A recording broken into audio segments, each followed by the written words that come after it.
This is truly the most bizarre story of the year. We've got it in right under the wire. So a viral squirrel has been killed and the internet has lost its mind, and somehow this has become a political issue that's been tied to the US election. And it honestly just gets more and more surreal from there. We have all the info you need right here on Squirrel Deep with me, Benedict Townsend, the show that keeps up with internet nonsense so you don't have to. So who is Peanut? It's Peanut, but it's P''nut. Well, Peanut was once a cute viral squirrel who was popular on TikTok and the internet at large. But now he's a corpse. So what happened? Well, it all started when Peanut's owner, Mark Longo, rescued the cheeky squirrel in 2017 after its mother was sadly killed by a car in a Bambi-style incident. And after initially trying to give it away, to the proper authorities, Mark fell for the squirrel and decided to keep Peanut as a pet and started posting online about him, growing an audience of over 500,000 Instagram followers by October of this year. The only catch is, it's illegal to keep a pet squirrel in New York City.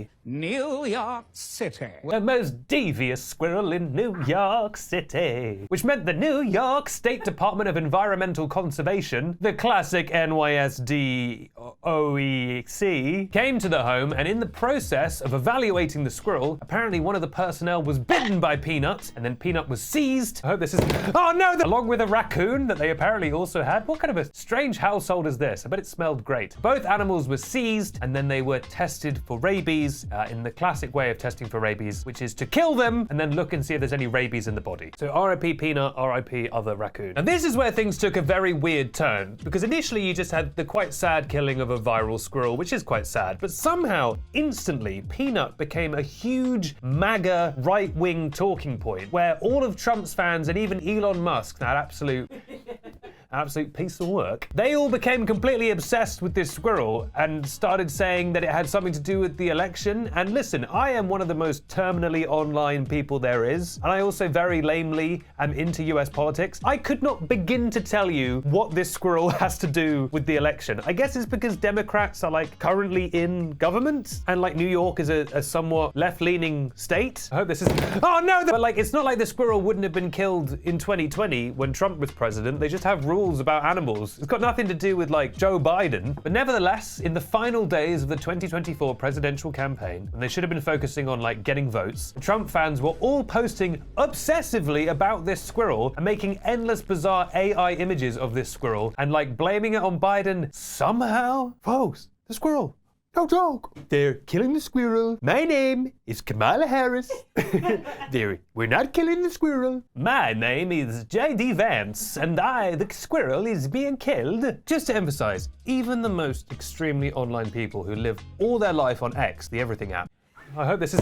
Oh no! They have no idea what these people are talking about, which means regular people, as in regular voters, they do not know about this squirrel. What they would call in America a squirrel, or what they would call in France a squirrel. Rest in peace, Peanut, you squirrel. It was actually a really funny tweet that was quote, "Are we gonna win this election because of this effing squirrel?" It's no. If Trump... Look, we're recording this before the election. If Trump wins it, it won't be because of the squirrel. It'll be because Americans love tariffs and are broadly racist. But it's not going to be because of the squirrel. I hope this is... Oh no! Actually, because we're recording this before the election, why don't we let's record both versions, then we can just edit it. So but of course we know Kamala did win. But of course we know Trump did win. And then make sure to just remove the one so we look smart. But the MAGA obsession is even weirder. The owner of the squirrel had been using Peanut to promote his adult site that is only for fans. I think you know the one, which was apparently making him $800,000 a month. We are in the wrong business. And he was using Peanut, that little crustacean, to promote his bulge and his bulge's various adventures. Which makes it even stranger that MAGA, which is just apparently extremely conservative Christian kind of crypto-fascist thing. I hope this is... Oh no, the feds! Is we love this guy who posts nudes with the squirrel. Again, why? No hate to the guy. He's getting the bag. He's absolutely secure. $800,000 a month is crazy. Secure the bag. I'm not against the guy. I'm not against the squirrel. I don't think anyone's against the squirrel. We all like the squirrel. That's the weird thing. But apparently they're no, it's all Biden. But the MAGA people have taken this so seriously that they apparently found the person who reported Peanut in the local community and have started attacking that woman. Unfortunately, they got the wrong woman initially. They found a woman who had a similar name and started attacking her, which is a classic mistake of doxing. But now they've apparently found the right woman, and she's actually... I'm not going to name her because, again, I don't think we should ever dox. I don't think there's ever really a situation where you should be doxing people, but she apparently is just who cares, man? Glad that squirrel's dead. She's literally the epitome of, that viral image of the guy standing next to the grave going, going like this. Like, that's literally her. Is this offensive in the US? Is that only offensive in the UK? In the UK, that's like a less strong middle finger, isn't it? But in the US, that's just like... And now, in the most brain-melting part of all, there is a GoFundMe that has been set up for the squirrel. Squirrel's dead. Squirrel's gone, man. What's the money for? But they've raised nearly $200,000 for the squirrel.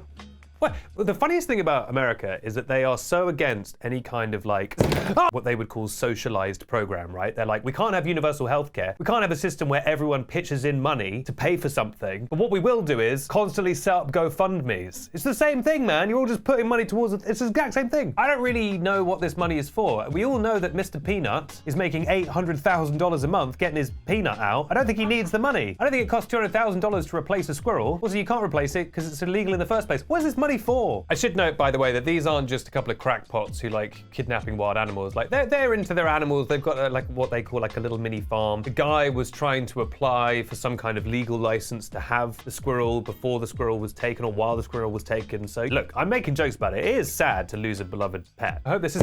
But Peanut is not the only viral animal to weigh in on American politics this week. Moo Deng, the tiny hippo who, as established, sadly, is a nepo baby because Moo Deng has a famous aunt or grandmother, a famous relative who was a very famous hippo. Anyway, Moo Deng was asked to predict the winner of the election by biting into cakes with the candidates' faces, and Moo Deng bit into the Donald Trump cake, indicating that Moo Deng thinks Donald Trump will win. Hardly surprising given Moo Deng's recent comments about immigrants on Fox News. I think we know where Moo Deng stands at this point, and it's quite disappointing. I hope this is... Oh no, the Fed! Oh, if only there was some kind of new viral hippo that was less fascist. Well, good news. The Edinburgh Zoo has produced haggis, a Moo Deng-alike that's come along, and you know, as Moo Deng, it means bouncy pig, named after a food dish. They've named it haggis after their most delicious food dish. Though initially they did receive some grief because they were like, "Get out of the way, Moo Deng, haggis is here," and everyone was like, "Why must we continually pitch tiny hippos against each other? Like, why can we not have we not learned the many lessons of the previous hippos that like hippos can coexist, you know?" But you know, at the same time, Moo Deng is a Trumper, so get out of here. No word yet on Haggis's political beliefs, but you know, it is Scottish. So it's probably not going to be... Although actually recently there was a poll that said that the Scottish were the people in Europe who supported Trump the most. But that was a poll that also included Scottish and then British as a separate category, even though Scotland is part of Britain, as they love to be reminded. So there we have it. The animals have spoken. This will come out after the election, so we'll find out whether or not that squirrel tipped the balance. I hope this is... Who are all those people in Pennsylvania who had been completely ignoring the election, and then on the last day they were like, "What? A squirrel died in a different state? This must be Kamala's fault." We'll find out. What's that, Crabble Rowan? Oh yes, we need to do the secret question at the end to reward people who've stuck around to the... Ow! Sorry, I got pinched by Crabble's leg. Not very believable. Here's the secret question. The classic thing that people are asked in elections is, which candidate would you like to have a beer with? You know, who do you think you could hang out with? So my question is, what is the largest inanimate object that you think you could eat? Maybe a toaster, maybe a tennis ball. It has to be a non-food item. The larger it is, the greater the prize. The greater the danger. What's the largest thing you think you could realistically eat?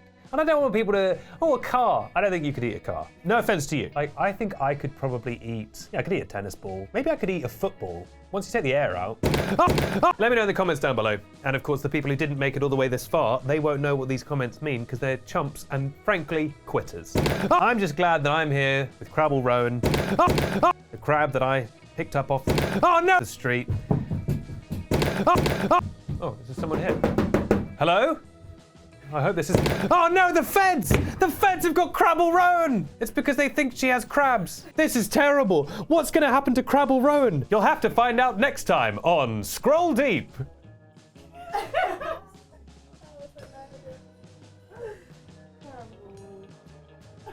Just